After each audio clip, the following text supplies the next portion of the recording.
Welcome, everybody. My name is Cindy Ives. I am a professor of distance education at Athabasca University.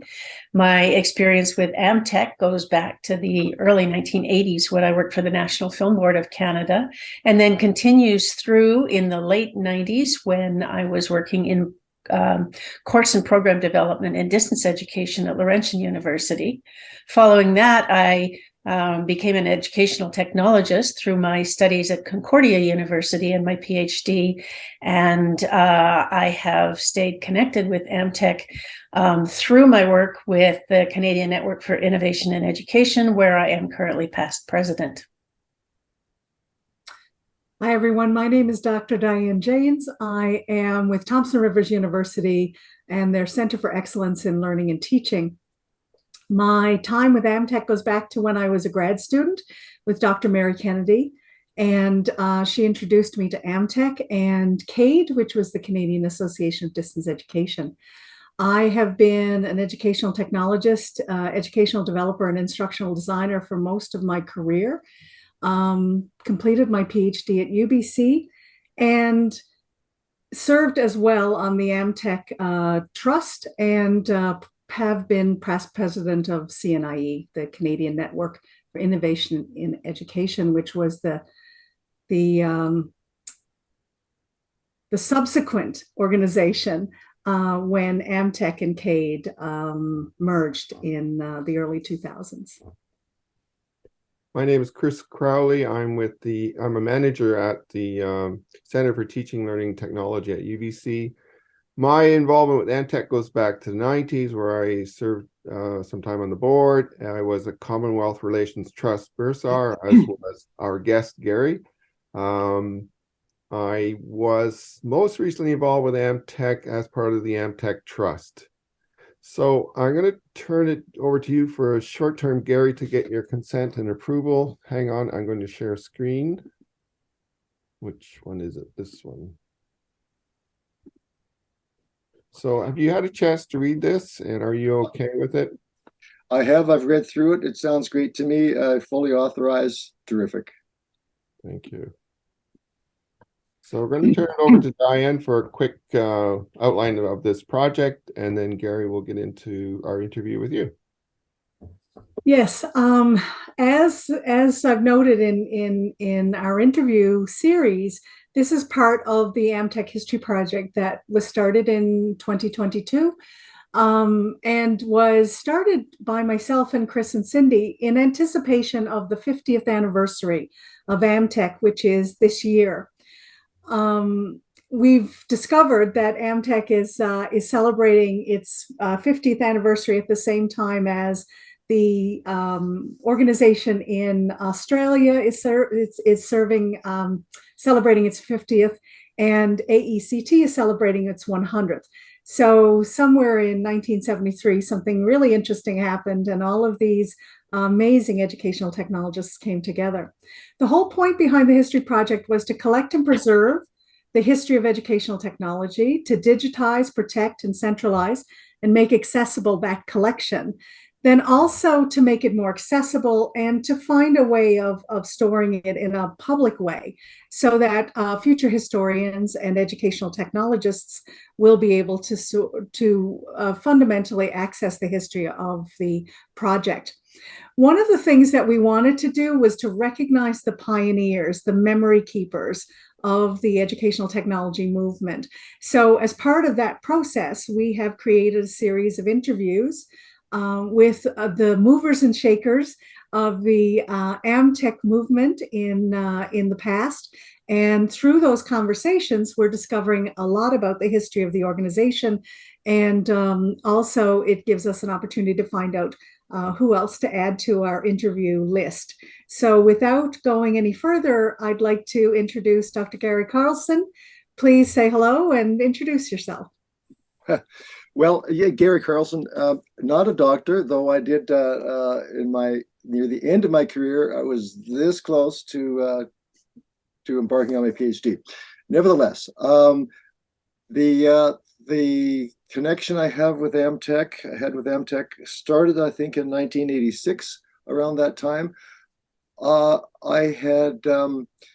actually came to AMTEC in two areas of educational technology, I should think. The first career job I had in this field was at Northwest Community College in Terrace, and I was working on my MEd at the time, UBC. I had done most of my coursework, and it was in as an instructional designer at UBC, and I had applied for a job at Northwest College in Terrace. They were just about to get on board with a new field of education that was called distance ed at the time, and I had some background. My thesis, my master's degree, was in fact based on some of the work that was being done at the Open University in England, Great Britain. I had been over there. I'd researched some of the met with many of the people who were involved in the OU. Then I applied for the job at Terrace and got the job at Northwest College, as at the time, I'm pretty sure, even today, was the first distance education position in the province. So I was distance education coordinator. During that time, the Knowledge Network was being established. There were a number of experiments with the AMTEC B satellite, and BCIT was very involved. And then finally, Kathleen Forsyth, Walter Hardwick, Ministry of Education at the time, and then, or perhaps a little bit later. And then at Northwest College, I was there for 5 years and as an instructional designer and helping get the Knowledge Network off the ground, which was, as I say, a major player in the early days of distance ed. But I also was very involved during my days at SFU, my time at SFU and UBC, in educational technology, which is not maybe a term that changed. I would come around to that. I was still very interested in not just instructional design. I frankly found it a little bit dull, very technical. I enjoyed that, but I wanted to apply in the education, in the instructional design work I was doing at Northwest College. I was producing videos to complement the course packaging, the course package. So there are a number of elements, as we know, in distance learning. So a job came up at Fraser Valley College. I had done my time at Northwest College and wanted to get back down to the Lower Mainland where things were happening. I was seconded to the Ministry of Education for course program acquisition for the Knowledge Network, and post-secondary coordinator position at PEMC, Provincial Education Media Center, came up. I was there for a year, and a job came up at Fraser Valley College at the time. It was called Fraser Valley College, later University College of the Fraser Valley, and now University of the Fraser Valley. So I got the job there as the head of the Instructional Media Services Department, which was where I was able to broaden my scope and my career in both distance ed at the time and in education technology as a provider of media services, if you will, for the college and later the community college. So so that was kind of my the beginning of my career, and from one college back down to another. I taught a couple of courses, UBC courses in distance ed, or not distance ed, but ed tech and media librarian course. So I felt quite rounded in where I'd come from, the collection of skills I'd had, and so on. But at the same time, so I felt also there was I had one foot in the academic world because I was faculty at the college, both colleges, in fact. But I was faculty. But I was very involved in creating things and a lot of coursework and so on. This was pre-online. Okay, so now AMTEC. So around 1986, yeah, AMTEC was. I think I had attended an AMTEC conference while I was at Northwest College, and I wanted to, as I say, I wanted to broaden my skills. I was acting media director at Northwest College, so they were building a media department, building a library, in fact, that had hitherto been controlled by the rather left renegade sort of faculty. We don't need a library, we could do all that, but that was unique to Northwest College. in any case, so at Fraser Valley, they had a really good tradition of a fully fledged media services department, and so I worked with faculty. My particular interest was way more than providing services. My staff providing services to faculty for facilitating their teaching in the classroom, which was primarily what they were doing in the classroom, and facilitating staff. But I wanted to get them more involved in what does educational technology do to actually improve and enhance learning? Where does it fit? It's not just showing a film or video on a projector or using an overhead projector. I wanted to very interested in getting that integrated into teaching and learning. So that developed over time, I think, because of my background, but particularly because of AMTEC. And that's what AMTEC was for me. And later on for my staff too, where AMTEC gave us an opportunity to legitimize what we were doing beyond providing services to the classroom, if you will. AMTEC gave us an opportunity to legitimize, maybe that's not the right word, but to show and tell our administrators, again, I'm talking about now, I'm in the post-secondary system, to impress upon them and to be able to talk to them in their language, why these technologies are really essentially part of the teaching and learning equation. So and AMTEC did so much to facilitate that, because it gave me rubbing shoulders with people in similar fields right across the country, and we were kind of all speaking the same language. So anyways, that's a bunch to have said right off the bat. And again, I really enjoyed Rick's comment earlier on in his chat was, if I ramble, catch me. It's all good. We get the most interesting things out of the rambles, I'm afraid. Oh, yeah. We tend to let them happen. You mentioned that you might have been at an AMTEC conference during your Northwest times and your Fraser Valley times. Do you remember the first time that you went to an AMTEC conference, or how you got introduced to AMTEC as a young educational technologist? Let's talk about a very special man, Bruce McLean. He who sadly is no longer with us, but he was a major influence. He was a mentor to me in many ways, as I'm sure he was to other people, as many of the AMTEC leaders were mentors to everybody. We're all mentors, I suppose, and that was part of what AMTEC was all about. But Bruce McLean, when I moved from SFU, my bachelor's, and I went to UBC to work on my bachelor's, my master's UBC. I was doing a research. I got this silly $200 grant when I was in fourth year university from ERIBC, Education Research Institute BC, long now defunct. Has anybody ever heard of that? ERIBC. Anyways, it was a granting agency for research and education back in oh gosh, during the 70s. Okay, I'm going back pretty far. Okay, probably got a few years on you folks up there. Anyways, so I got $200, and that $200 paid my way to travel around in my VW Beetle.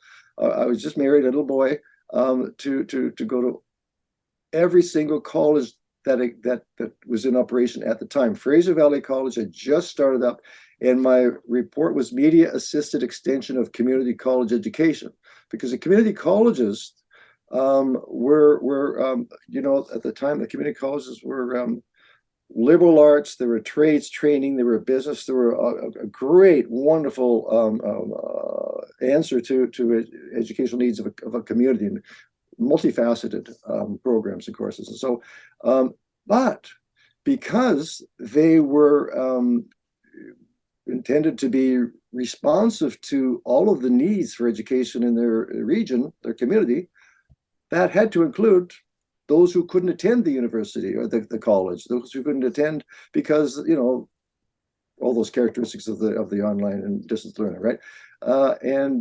So I interviewed these administrators and educational technology directors of audiovisual departments, if you will. Are you guys going to do anything like distance education? Are you going to do anything?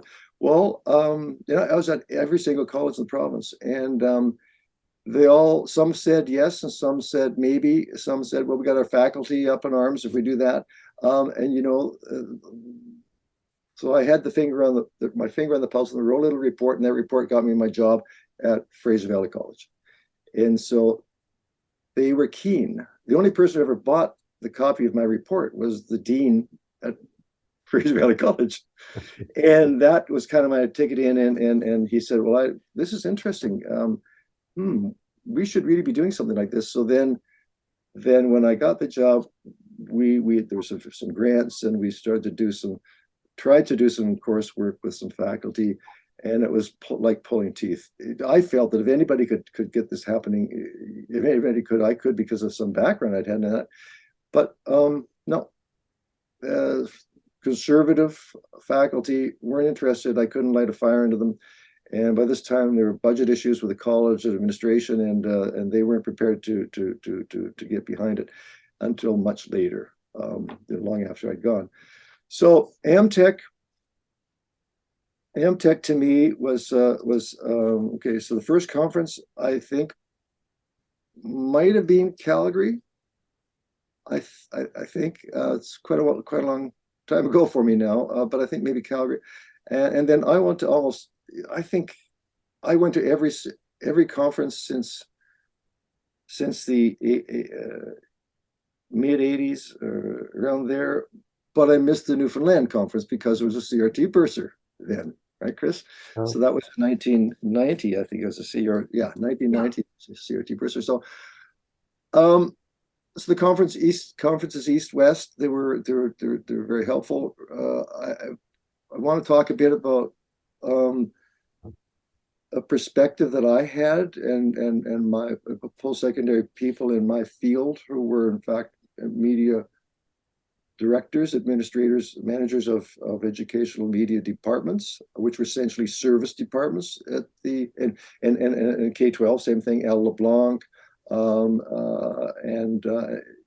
responsible for providing these services throughout his school district. And so there were those of us who were managers, administrators, who were professional educators.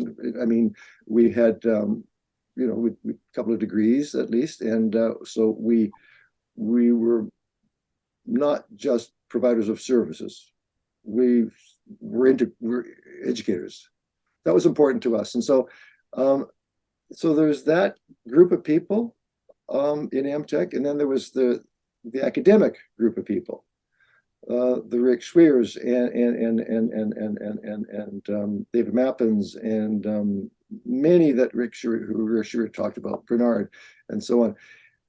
And that was critically important too, because they did research. They spoke to how this actually fits in teaching and learning, this stuff. And they weren't practitioners. We were in many ways practitioners of these, using these technologies at different levels. So those kinds of things were critically important for people in my sector, and in time there were some changes which I talk about soon. I think that created significant challenges, and things had really changed, and leading to how AMTEC kind of diminished in terms of its relevancy, or changed as things developed beyond AMTEC's capability and so on. We can come to that, CADE and so on.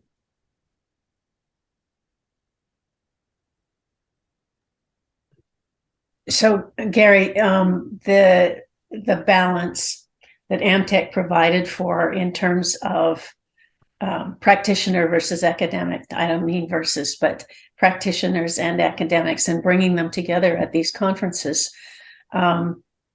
The the value that Maureen Barron talked about in terms of networking. So you're all learning from each other, and that's really one of the contributions of AMTEC, is this national group of people with like interests or allied interests, I guess. Absolutely. Yeah. Absolutely. It's critically important. There were times when, in every association, every agency, every community of people, there are different skill sets, there are different jobs, there are different, you're paid to do different things and so on in your workplace. But it was the broad view that made AMTEC valuable. Within that broad view is clearly a number of different interest groups, perhaps not so much, but yeah. So they're always not the whiners, but those who say, well, look, we should be getting more attention, and we should be getting more attention. So there's often a balance.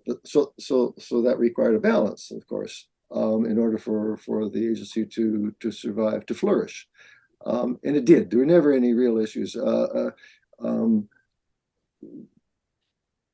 Myself being I think I felt very much an academic person too, but I related very well to all of the people in AMTEC who were researchers and who were at the faculty level, who were tenured positions and so on, and to me they were critically important to this whole field because again they provided some legitimacy to what we were doing.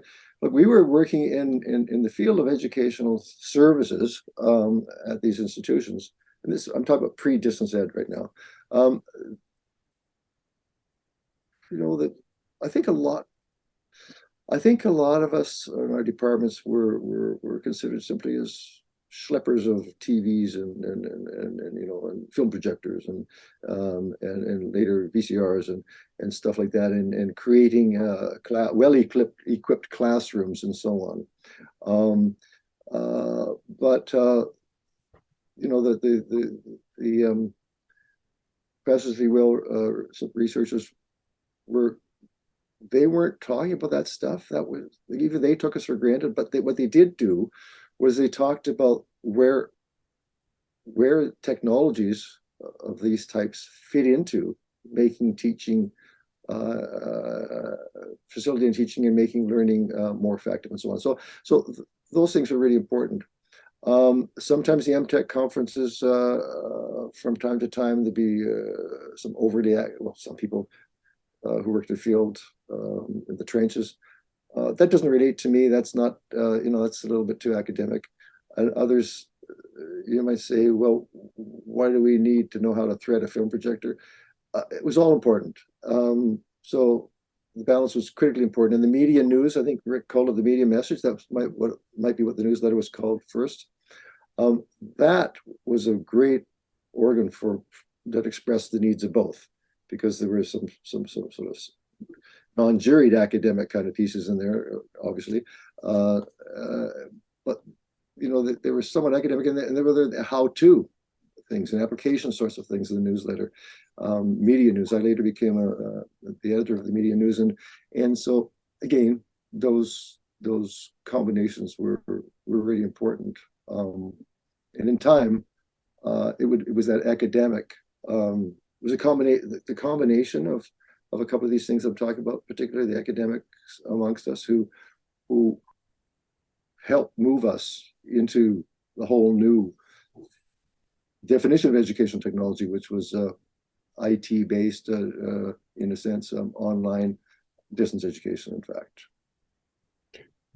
I can really relate to you when you were talking about Fraser Valley College and not wanting to move to distance ed. And one thing I always felt about AMTEC was it was like going to a family, because when you're working in university, even at UBC, you felt a bit isolated, and you were banging this drum, and you're a very small piece in a huge university, trying to plug away at distance learning and try to promote the advantages of distance learning. It was always kind of a secondary choice for most faculties. So when you went to AMTEC, there was a whole community there. It's like, oh my gosh, there's lots and lots of people involved with this. They're just spread coast to coast. So I wondered, there's two things about AMTEC was the coast to coast aspect, but also the depth, because we had K to 12, we had post-secondary, and then I remember at the film festivals and media festivals, we had the participation of the corporations, the private enterprises like Sony and such. So I always thought there was sort of a width and a depth to this organization. Oh, hugely important. The breadth and depth, yeah, hugely important. And another thing is when you know, I may very well have been the only AMTEC president who was actually from the private sector, because in 1990 I was the bursar, CRT bursar, and went to Britain. Chris, I think you were the year after me. I think Ray Whitley was before I was. In any case, when I came back in 94, okay, a couple of years later, there was a huge budget shortfall in education, post-secondary education in BC. And I was a casualty of that, along with a few other, actually, I think the year 1995 was when I was let go of Fraser Valley College, University College of Fraser Valley. And I think there were about 2 or 3 other people, professionals in the media, educational media sector, who also moved on. But so anyways, but I had become elected president. I was president-elect in 1994. So here I am. It's 1995. I'm laid off, and now I joined the private sector as an educational technology specialist. And things moved on from there. I was there for a short time, schlepping TVs, which I wasn't supposed to be doing. I was supposed to be integrating the selling for Sharp's audiovisual, new technologies that would facilitate distance learning, if you will, and stuff like that. Anyways, that didn't work too well. So then I got on with Magic Lantern Communications, and it was Canada's largest distributor of educational media, and very, very involved in knowledge, in provisioning Knowledge Network and other broadcasters access, TV Ontario, with material, educational television material that was substantially, important for distance ed. And then later on, we got into streaming. So backing up, I don't get ahead of myself. Yeah, I'm getting ahead of myself. So AMTEC, so I became, so 1995, now I'm AMTEC's president of AMTEC, but I'm not from the public, I'm not an educator anymore. I mean, I'm not in the public sector. I'm working for free enterprise. So I don't know if that anybody remembers that. I remember I felt a little bit odd with the board because I knew all the board members. I mean, I've been on the board as president-elect, and then so I felt a bit odd. Oh my gosh. Well, Russ Mutton, I think, preceded me, and they said, "Well, Gary, this will be an interesting take on AMTEC." I said, well, you know what? It could be a really, really good thing, because Chris, as you mentioned, AMTEC was very involved with the private sector too. They held us up. We were that kind of family and community. And so I thought, I wonder if I could bring anything from having that one foot in the private sector and the other one in the public sector. And I think I did a bit, because the private sector was, they were changing a lot too, and they weren't as involved with the support of AMTEC as they had in the past. And so I tried to make that happen a bit more. Certainly my employer, who was big in educational television, I had a bit of an in with them, so I kind of got them more into AMTEC, so that was all good too. But so the private sector, public sector, again, the breadth and depth was important, and they were very, very, Sony, Panasonic, all of the providers, suppliers of technologies were incredibly important to AMTEC. AMTEC would not have been able to exist without their support, financial support for the media festival, for so many things. But AMTEC recognized that, though. I mean, they gave in return. It was a symbiotic relationship, of course. That's the way democratic free enterprise systems work and communities work. We're holding hands. Anyways, So go ahead. I was going to say that leads me to a question that I have for you. So you find yourself in that sort of 1 foot in industry, 1 foot in education in the more traditional sense of educational institutions, and you're about to lead this organization. So what do you think was your greatest challenge leading AMTEC in that particular time frame of 94, 95, 96? I had made a note or two about that. The challenge. Yeah. There were some challenges that concerned me, and I don't know that the challenge was so much anything to do with where I was at the time, as a sort of now in the private sector or in industry, as much as a challenge that I saw during the year with the way educational technologies were, the definition in a sense of educational technology, as our administrators know, would I think define the term, and the way scarce resources, in other words, budgets, were changing. And this will allow me to meld into to evolve into distance learning and online, and what I think had kind of become of AMTEC in our field. I felt very comfortable, obviously very comfortable with distance learning. I mean, my job was to get faculty involved in distance learning, and I was an instructional designer, so I knew how to put all that together, I think. But distance learning was growing in a number of institutions. Alberta was really, really big and strong at distance ed, a real leader. Athabasca, obviously. Janiel Fertosky was very involved in with SAS Media, as Rick mentioned. Narrowcast, as he called it. Knowledge Network was kind of instrumental in making the, helping promote the term of the word. But remember now, during those days, all classrooms, all educational institutions were all of a sudden using computers like never before. Costs of computers, laptop computers, mini computers, as they were called, right? They're proliferated, and because that technology, which was not necessarily even used for education much, had become so important that all of a sudden resource funds had to be pulled from somewhere. So sometimes they were pulled a little bit from the traditional media services, and then all of a sudden IT people had to be hired, people who were technicians to know how to run and operate the computer systems on campus, which were also used for classrooms. So that was a growing concern in people in my field, certainly BC. Chris, you were involved in that some of the stuff too. Yeah. So there was a change there. So our budgets were being attacked. So I think we had to have even more support and legitimacy for what we were doing.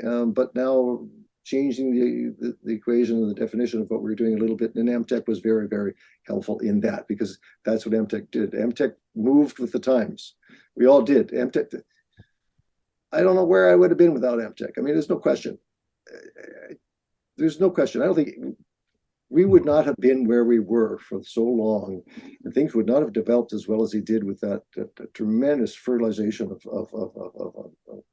of different kinds of people and expertise. Anyways, so the challenge that I saw was maintaining our status and our position as leaders in the field that I was in, because they were being attacked somewhat with fewer dollars coming our way, and then shut that guy down. Sorry. Then CADE, of course, starts developing, which was wonderful. I thought that was great. And now with CADE, all of a sudden, faculty who really had an actual interest in moving beyond talk and talk, they were getting involved, and CADE was growing. CADE, the field was growing, and so that as well took some energies away, I think, from some of the more traditional educational technology people, such as myself at the time. So educational technology was all of a sudden, it meant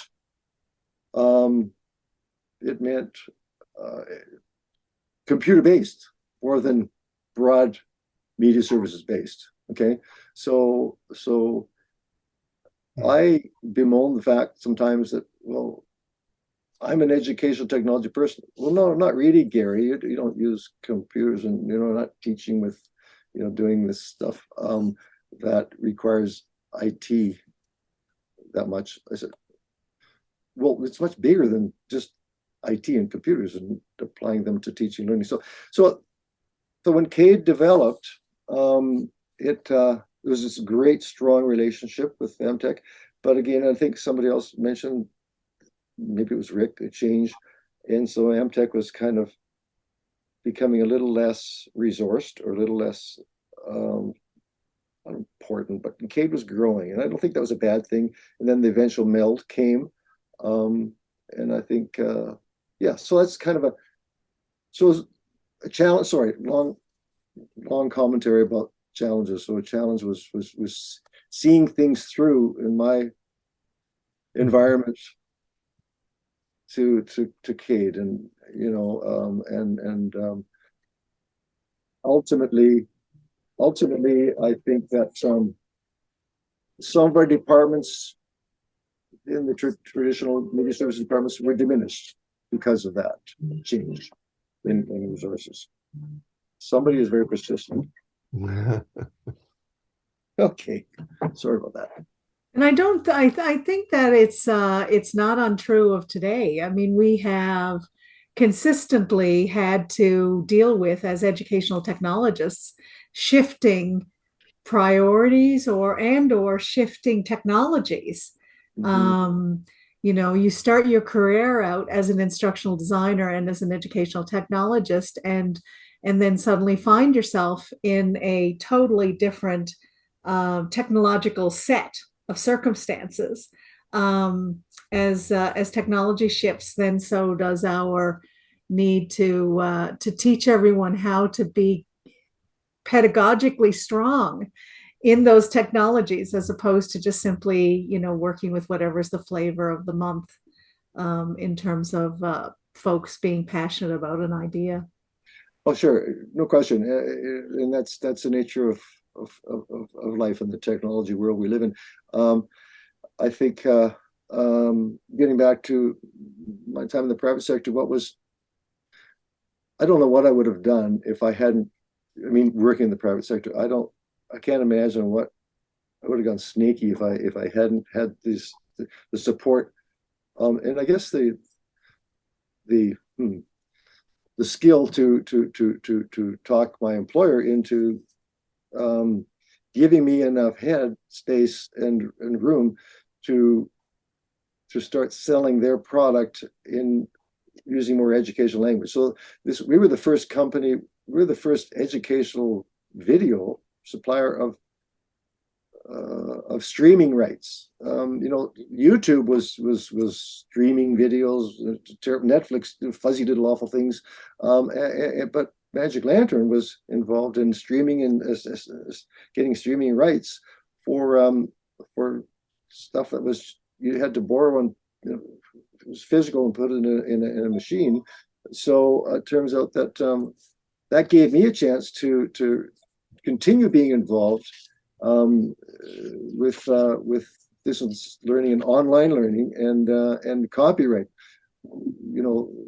Rick also talked about the the role Mike, or rather Ross Mutton played in all that copyright work he did.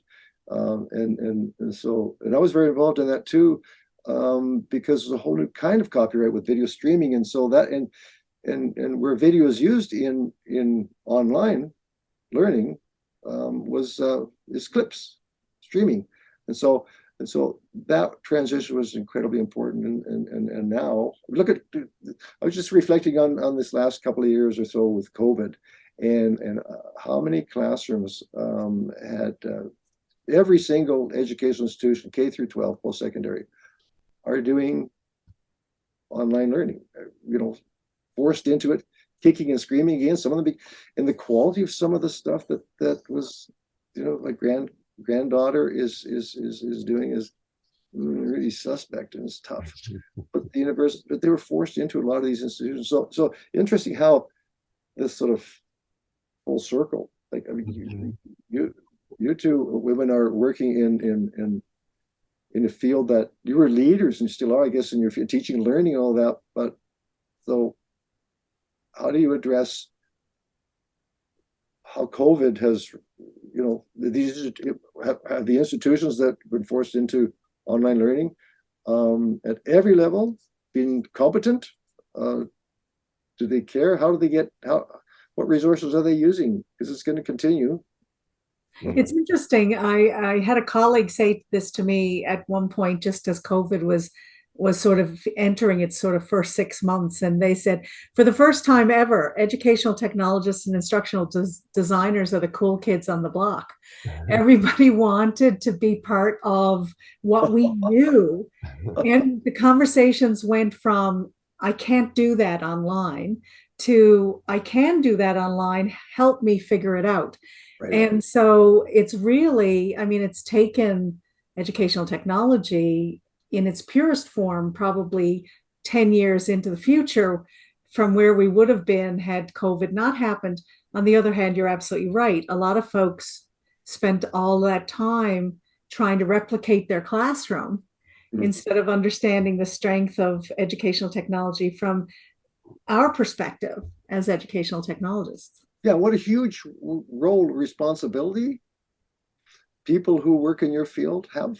I don't know exactly, I've got an idea what you two do, and of course you too, Chris, perhaps to what can you do to facilitate? Is this a new challenge for you folks at your level, even you're in post-secondary? But is this a new?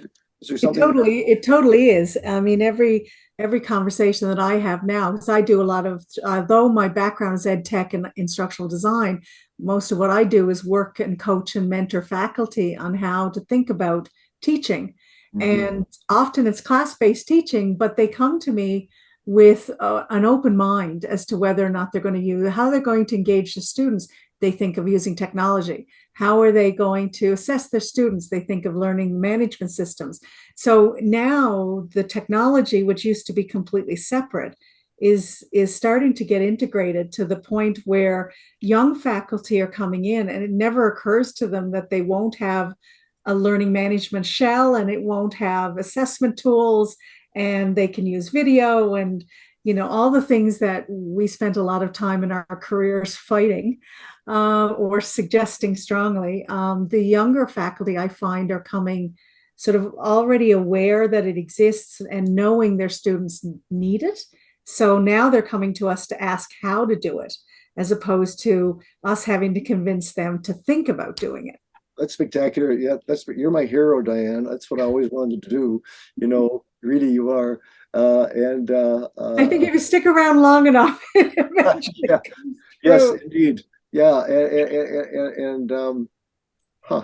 so it's another one of those, what goes around comes around, right? And there's nothing new really in this dynamic. Right. So what we do at Athabasca in our teaching, both at the master's and doctoral level, is we're teaching faculty at colleges, we're teaching teachers in school systems, we're teaching instructional designers in the private sector, We're teaching theory and practice both in an integrated and systems way. So we're back to in some ways, the classical, traditional distance education theory and practice, embellished by or supported by the ever-growing technological potential, right? So our students come in, they have greater skills than we do as faculty, at least way greater skills than I do. And they can do all kinds of stuff, but they don't necessarily know how to make it work for a teaching purpose. They don't necessarily know how to design the fancy technology things that they can do so that it can support learning, facilitate learning, and be assessed against the outcomes that are assessed, that are set up for particular courses. So there's a shift in our student population related to the needs as a result of what you've been talking about as well. Yeah. And I think too, just to add to that, Cindy, it's also the pedagogy as well. They understand the tools, like what button to push.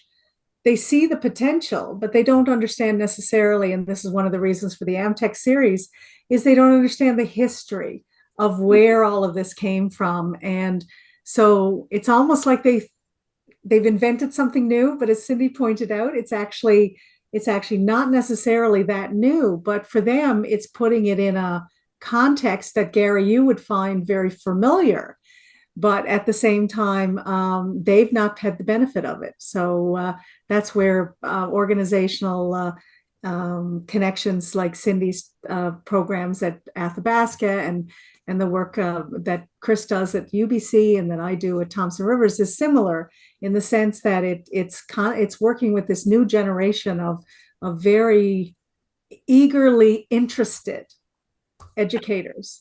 And then trying to figure out how to make sure that they understand the underlying pedagogy as well.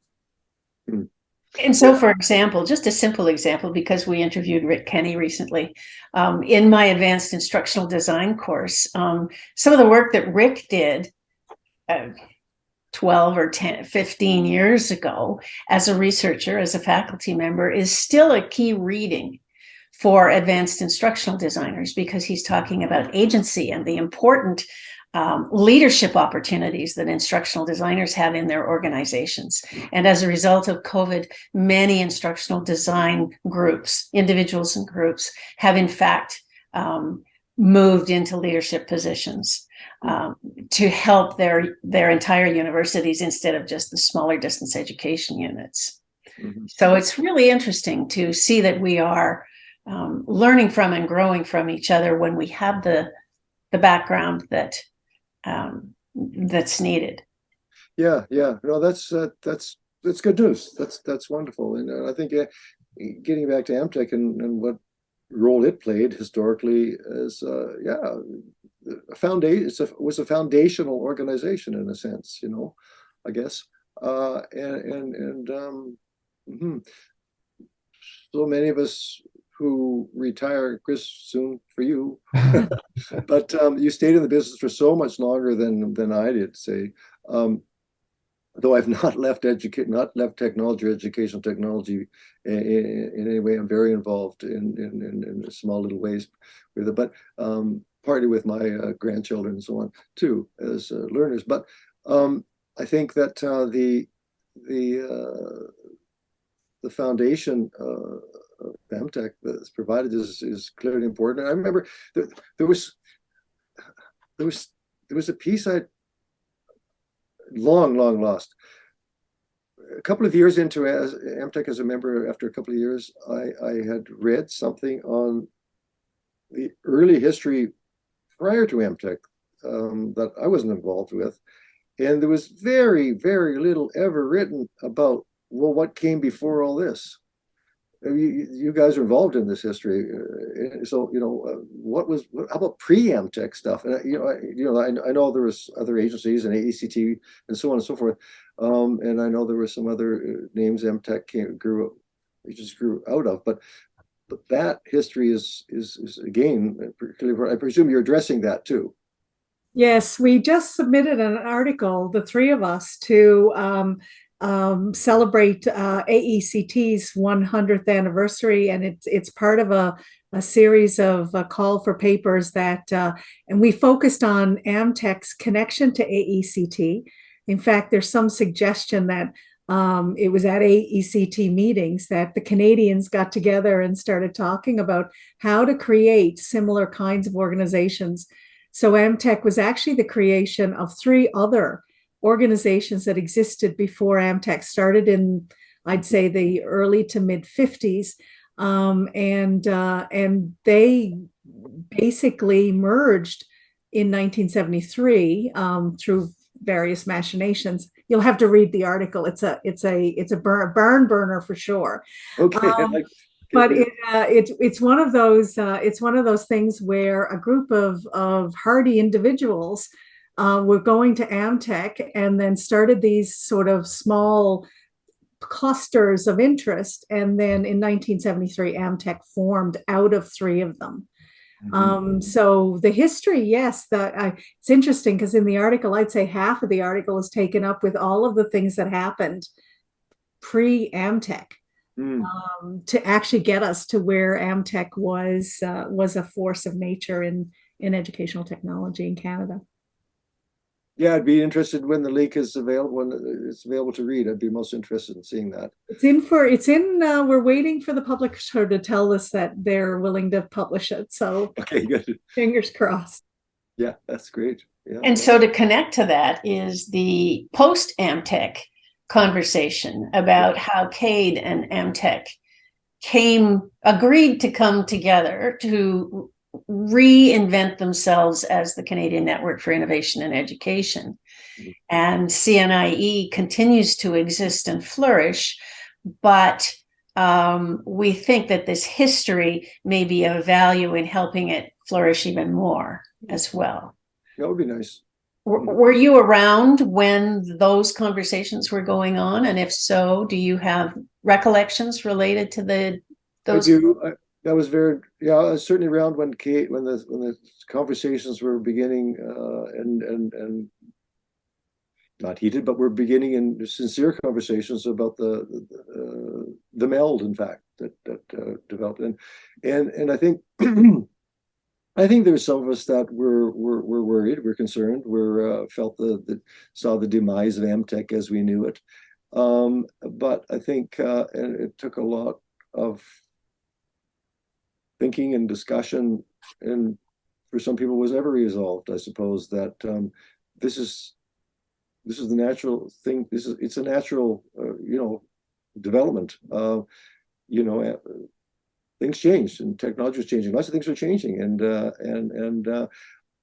I felt sometimes that the sector that I represented was under-resourced, supported, even by administrators and so on, and that maybe CADE is what's needed to really keep all that stuff alive. And in fact, that's what happened, I think. I don't. Yeah, and Chris, you stayed within the institution in a department that was very much a educational media services type of department, was it not? And so you were there during that entire change and probably helped steward it through. Yeah, I guess you would be one of the most. I wasn't really involved with too much with the melding, because I kind of left AMTEC a little bit at that point. So it was just on the periphery. So people like Maureen Barron, they were in the middle of it. I think probably Ross was too, and such, but myself, no. But one of the things I wanted to ask you about also was the CRT, Bursar, and the Commonwealth Relations Trust. You were on it, and I don't recall much history about it. You went, and I think it was Judy Summers who went before me, and then I was after Judy. Yes. But I remember you telling me a little bit about who in AMTEC found this bursary with the Nuffield Foundation in London, England, do you recall much about it? Because we did talk about AMTEC in terms of AECT and its American connections, but there was also a UK connection too. And I remember we've had scholars come to AMTEC conferences from the UK as well. Yeah. You're right. Nuffield Foundation was administered it over there. I Al Lehman was one of the first. Did Ray Whitley, I Yes. believe, preceded Al Lehman, didn't he, on that? Yes. Okay. I don't know who. Was Danielle? No, Danielle wasn't CRT member, or don't think so. But was there anybody? So the first CRT bursar I recall was Ray Whitley. I don't know. Okay. Was there somebody before him? I'd have to check. I don't know the order. Yeah, so no, I don't know the origin of that relationship. Bruce McLean, again, bless his soul, he would certainly know. He was around very much. He was a granddaddy kind of amongst others at the time. He would know that. But I do know that the AMTEC that relationship. There was a question on this list of questions about AMTEC and any international relationships. Did AMTEC have any connection or impact on other agencies or people internationally in our field? I think that for the CRT in particular, there was that to and fro. Yes, indeed, there were some people that a bursar would bring back in a following year to address our conference, to do presentations. And I've seen that 2 or 3 times. When I was a bursar, I saw some of those presenters that have presented to our conferences. I made sure a point of seeing them. And so there was a bit of that to and fro, of course.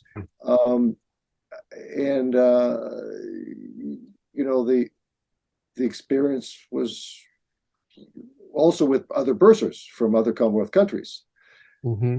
But most of them, by far, were involved in educational television, educational radio, they were educational broadcasters. Very few of them were working in the field that we were working in the educational institutions. The AMTEC was I really believe AMTEC was very unique. Mm-hmm. Type of bursary in the relationship. But I do also believe that AMTEC's relationship with the CRT bursary, that trust was institutionalized. It was an institutional relationship. It had there was a mechanism. There were criteria for selecting people. Mm-hmm. A lot of these other bursars didn't come to be bursar because they were part of a selection process back home in their field.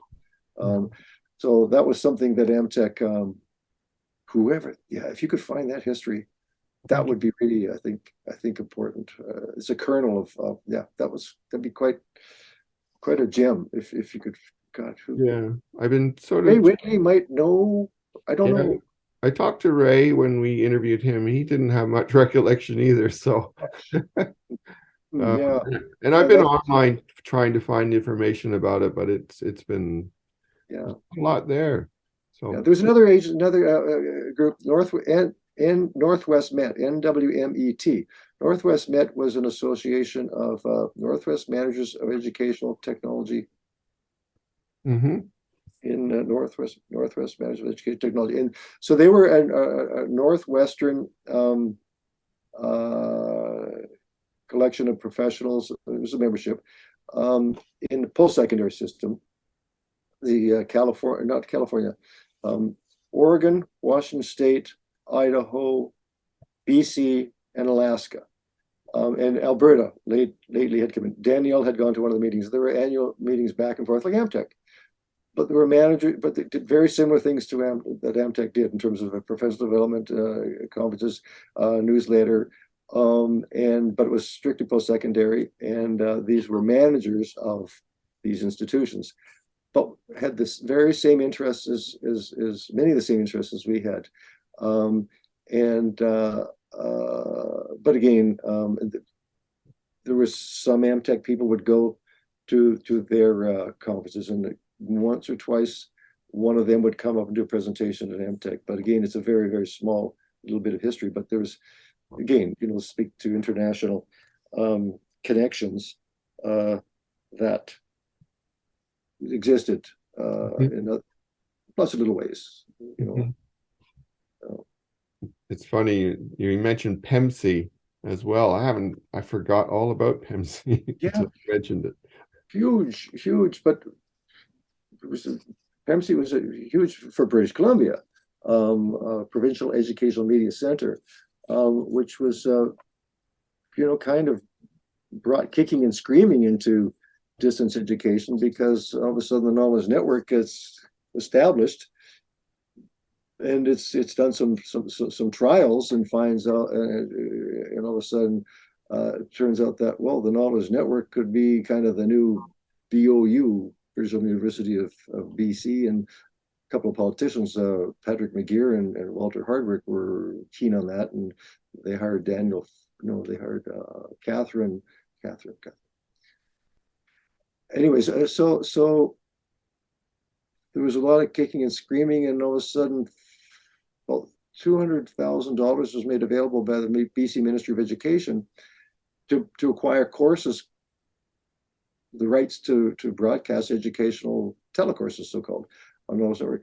So that was the beginning of my career, doing telecourses for yes, Knowledge. Exactly. Yeah. So I was seconded from Northwest College to go down to PEMC for a year to spend that $200,000. So I had to do a needs assessment traveling around the colleges again, because I had done once many years earlier as a early grad student, to find out what these institutions wanted.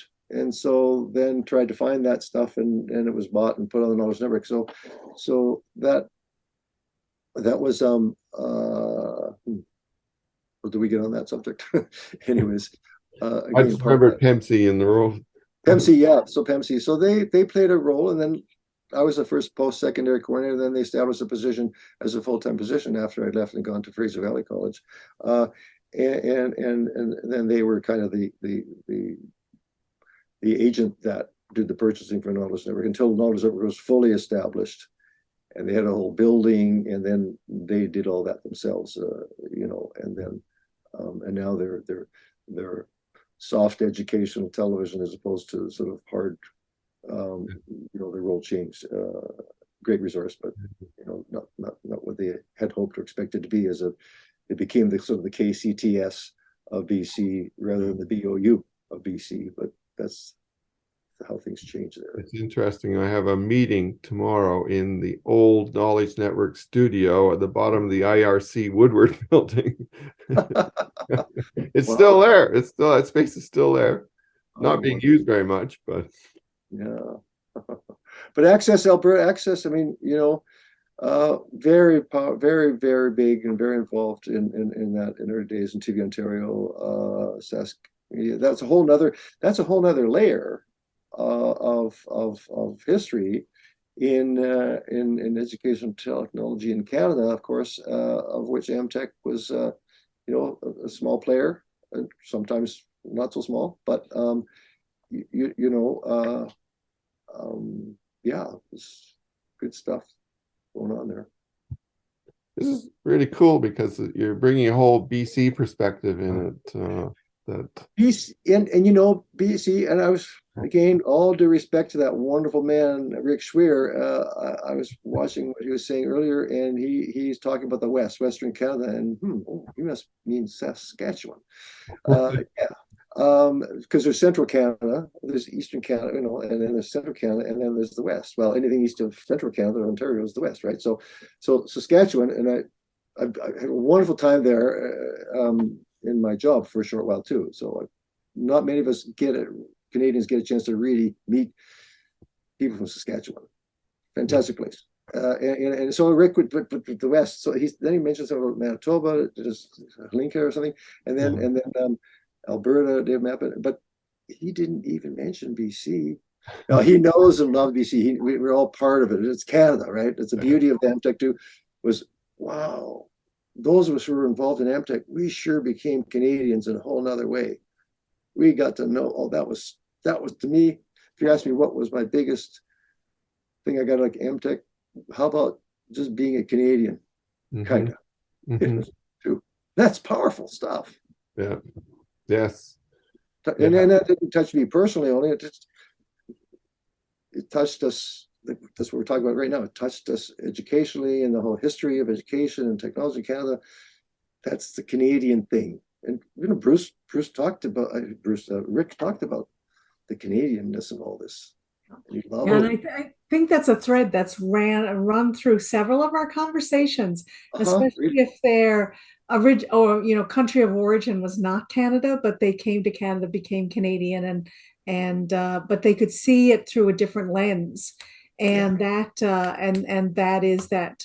And part of the reason, actually, when Cindy and Chris and I started talking, was we recognized that we had, as Canadians, tackled the educational technology of a huge country, very dispersed and very small population, in a very different way than our American neighbors might have done it, or the Europeans, or even some of our Southeast Asian and Australian connections.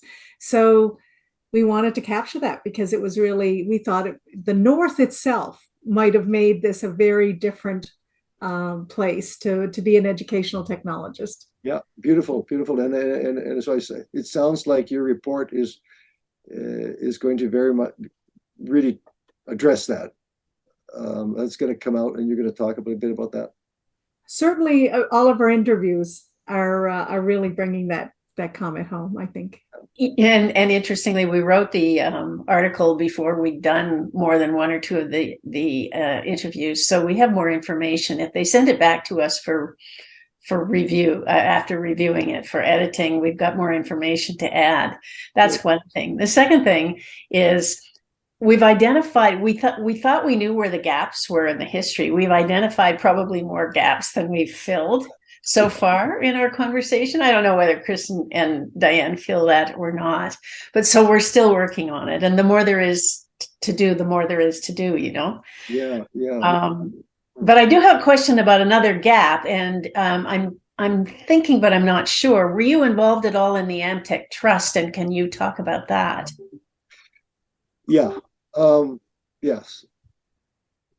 But my mind is getting cloudy on that because I was also very involved with PIMA. Chris mentioned PIMA. I was also president of PIMA for a term, and I was media, I think, newsletter editor for a bit, and then treasurer. And AMTEC. There was a trust with PIMA too, Very Black Trust, I think, something like that. But the AMTEC Trust, yeah.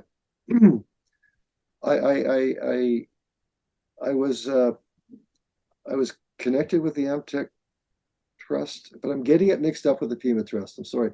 I think the AMTEC Trust, the funds in the AMTEC Trust, they continued on, and they went into CADE, didn't they? They were undertaken by. So CNIE actually took over the funds, and up until last year, we were dispersing the funds in the AMTEC Trust through a competitive process, just like we used to do. But we have now eliminated or dispersed all the funds that there are, and there's no more going in. So the question we have is, how did that all get started?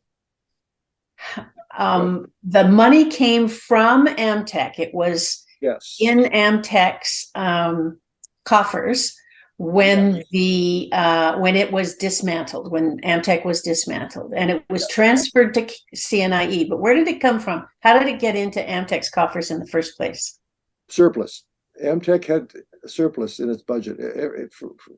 AMTEC had a budget. We had a treasurer, and the funds from membership and conference proceeds. Pardon me. Conference proceeds. Conference proceeds, absolutely. Okay. So the treasurer's job was to balance the books, look after the books, and our job as the board was to not only promote and increase memberships, but provide all the various services, board news, conferences, newsletter. At the same time, we always had a surplus. So as I recall, there's always a surplus, and sometimes the surplus was pretty significant. And so I believe the trust might have been, I think Ross Mutton and Al LeBlanc were very instrumental in establishing that trust.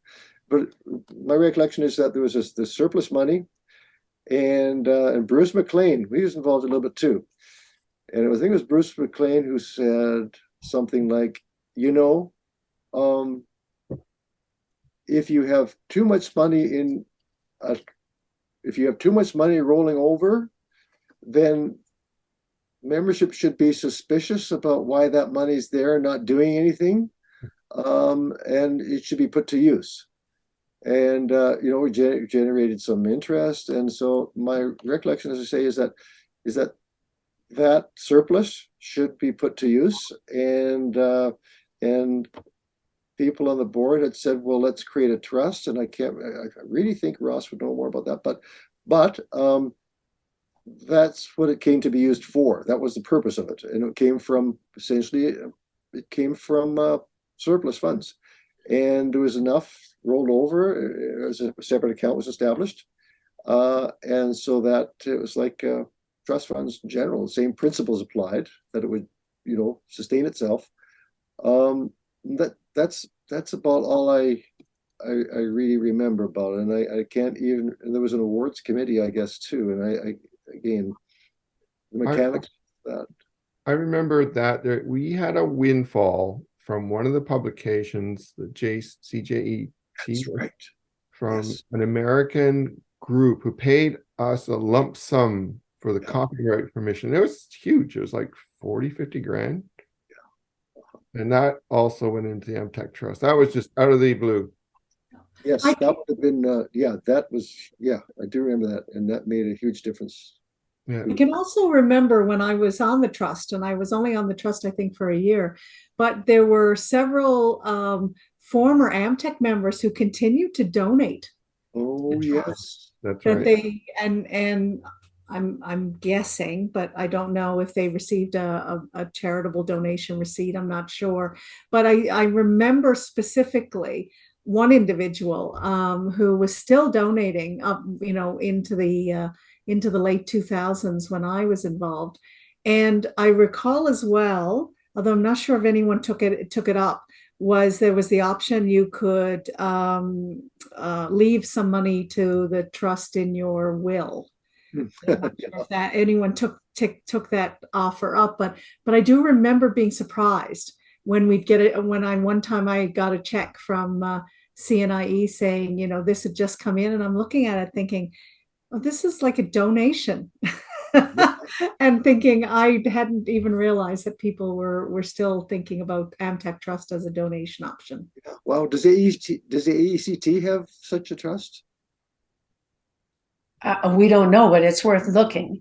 The other thing is that up until last year, it was possible, or it was typical for a certain percentage of the CNIE budget to go into the AMTEC Trust. That's right. But the current AMTEC Trust Board, which includes both Chris and I, put a stop to that because we were at the point after 12 to 15 years of not wanting, is that the right word, Chris? Not being in a position to be able to continue to hand out these financial awards, and in a way being in competition with the CNIE awards, which are for some of the same purposes, but which only come with recognition. They don't come with money. And so some of our funds went to research and some went to practitioners, researchers and practitioners, but it was kind of an imbalance with the CNIE awards. And I think we were kind of trying to harmonize that. Is that fair, Chris?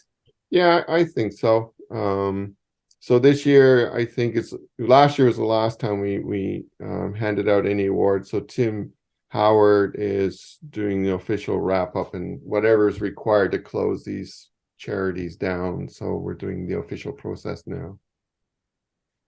Mm-hmm. So I guess I don't know, we've talked a lot actually. One thing I want to ask you about, Gary, one of the beautiful things about AMTEC was the moving of the conferences from different places in the country. And you talked about being Canadian. I thought that was an incredibly valuable thing for people to go and see what was happening in Saskatchewan or Newfoundland, because obviously when it went to these places, they kind of dominated the conference with what was happening in their area.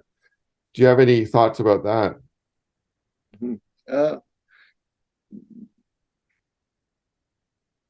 Yeah, I think well, first of all, the conferences were east west, east west, east west, east west, like that all the time. And so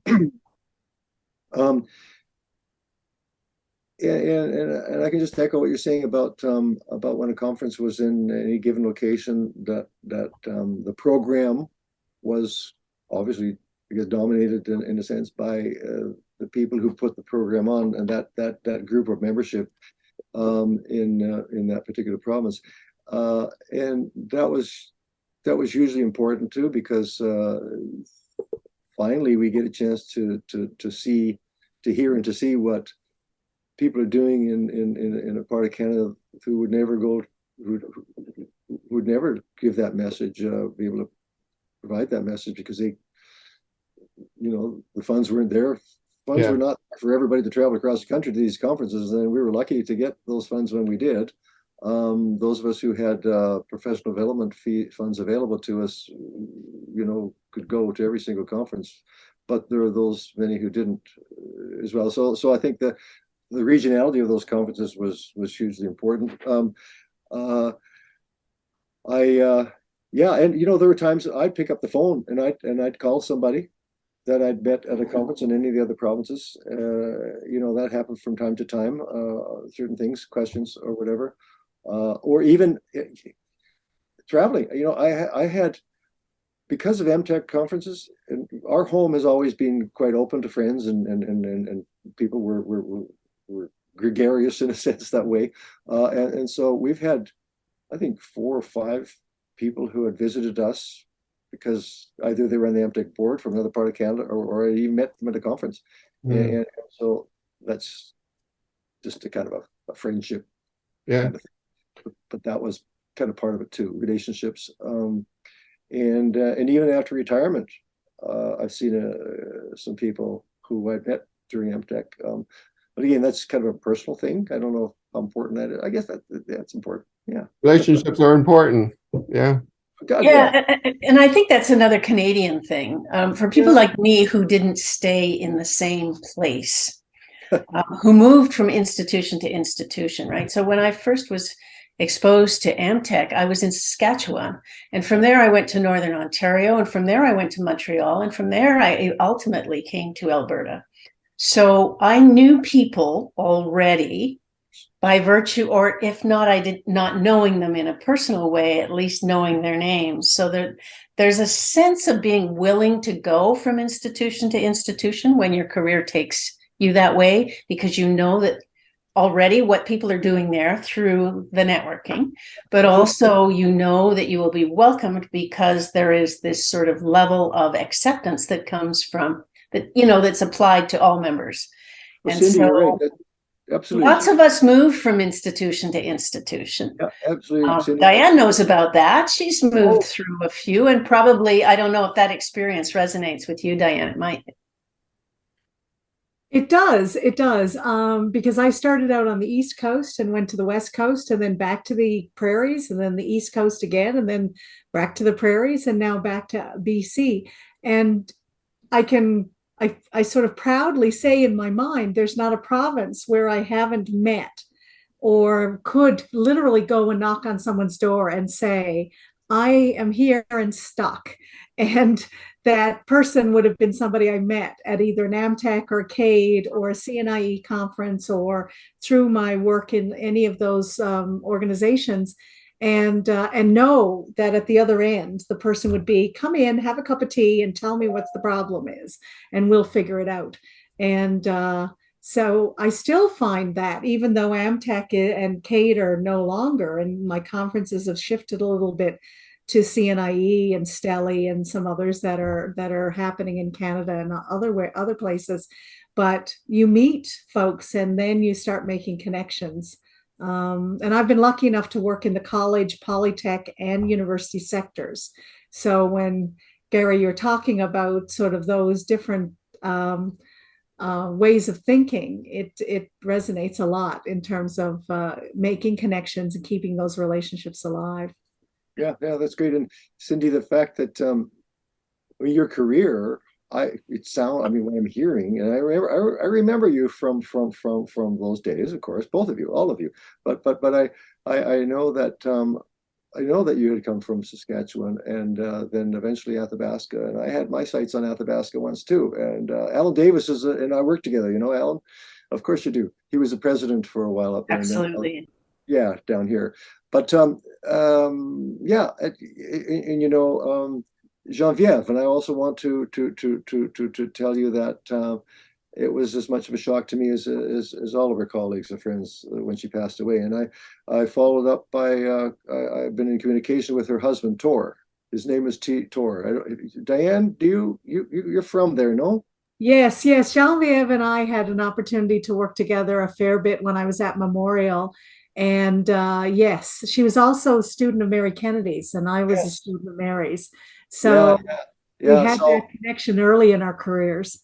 Yeah, so you know, and there's a bit of a budget, small amount of Genevieve's budget when she was at Memorial, bringing people into specialists to talk about something. So she brought me out there to talk about copyright and video streaming, copyright for video streaming. And so I gave a talk to her staff at Memorial and had a chance to you know, she showed me a bit of the area and then that led to something else and so on. So again, part of some of those connections, and we're again. This is one of the reasons why we're doing this. Is we're gutted at her passing, and also the fact that we don't get to talk to Bruce, who you've mentioned a few times, Bruce McLean, and so we're recognizing that time waits for no one. And so we need to make sure that that the stories are not lost. And it's interesting because I just had an opportunity to put a piece in just recently and review a new book that's just come out on women pioneers in distance education, and out of the faculty are out of Athabasca, but the book is out of Rutledge. And they, in just the time between deciding to do the book and finishing the book, two of the people they interviewed have already passed. So lucky for them, they were able to capture their history before that happened. But every day is a new day, and so as many folks as we can talk to, I think. Perfect. I think you folks are doing you're really doing the right thing. It's a great brainchild you had to come up with this idea, and really important. And it'd be, I guess, the next step would be, okay, how is that document going to be situated in a place in a way that it will be looked at and read, and what impact will it have itself, your work here, on future education? What have you got to say about that? Who do you see using that other than ACT funding it, and what's going to happen with it? Where's the value going to go? We're hoping that it'll be the history and interest of sort of the next generation of educational technologists. There's always a historian amongst them. I'm sort of been dubbed the historian amongst our little group, mostly because my first degree was in history and political science. So no matter how you get attracted to educational technology, in some folks will get attracted through another discipline like history. And I think that if we can capture your stories and the stories of your compatriots and then have them available, potentially there may be educational technologists that want to write in this area, who want to really establish the history, because we've come across beautiful little bits and pieces, but amazingly, as Cindy has already said, gaps. places where we see nothing. And AMTEC was before the internet. So it wasn't like everybody captured things in a Google Doc drive or popped up, although it's amazing the photographs, the images we found of the old AMTEC conferences. They still are on servers that have access, that we can find access through the internet. It's amazing what is there, but we're missing a lot of the stories. Yeah, you are. And you can't create fiction here. It's not about fiction. It's not about even historic fiction. It's fact, right? But there might be a movie script. You never know. Well, yeah. Well, I'm very much into that stuff. My latter days is these days I'm writing, and so I'm always a salesperson. When I was in the private sector, it wasn't because I didn't know how to sell. So there's my book right there. I was going to say, yes, I knew. I was going to ask you about that because you published that in what, 2019, was it? 2018, and you know what? I was really surprised. It's a memoir of a time way before I even started university. Just before I started university. I shipped out on a freighter from Vancouver right after high school. I was out at sea for 2 years as a merchant mariner, and then I finally, about in 2018, wrote it up as a memoir. And Caribou Thompson Public Library System. Yes.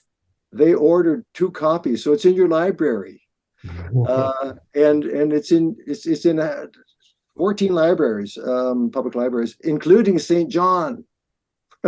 Excellent. Anyway, yeah. So that's done well, and it's an indie book. I've sold about 750 copies, and in next month or in April, I will be publishing a historic fiction based on a character in this real life book. So it's about the mariner's history, and then beyond after that, there's a sequel, which is kind of crime, sex, murder, all the good stuff, and LGBTQ. Look forward to it. That sounds interesting. Anyways, enough of that. That's the sales guy in me. Okay. Well, I think educators have to be salespeople, right? Absolutely, especially when you're in a field like educational technology, which sometimes can be on the fringe of what everyone sees as important. Although I must admit, like I said, post-COVID, we're a little less on the fringe. Although I'm not sure necessarily that much more listened to. I thought so. I think, yeah. But thank you. If I could say just thank you. Such an awesome conversation with you. I really appreciated your time today. And I don't know, Cindy and Chris, do you have any final thoughts or questions? So I want to say thank you as well. And I want to say that whatever we get done eventually depends on people like you sharing your memories. So it's really critical that you spend a little time trying to remember what needs to be remembered, right? And so then we have a way of trying to capture it. So thank you again, Gary. And if you have any other ideas down the road about who else we might talk to, just don't hesitate to let Chris know, and we'll follow that up. Certainly, any notes, anything that comes up, I'll send them your way too. So wonderful, thank you. Really glad to have done this. It's great. It really, I'm so happy that you're doing what you're doing, and to see you two, all 3 of you, I'm rather again. Yeah, likewise. Thank you.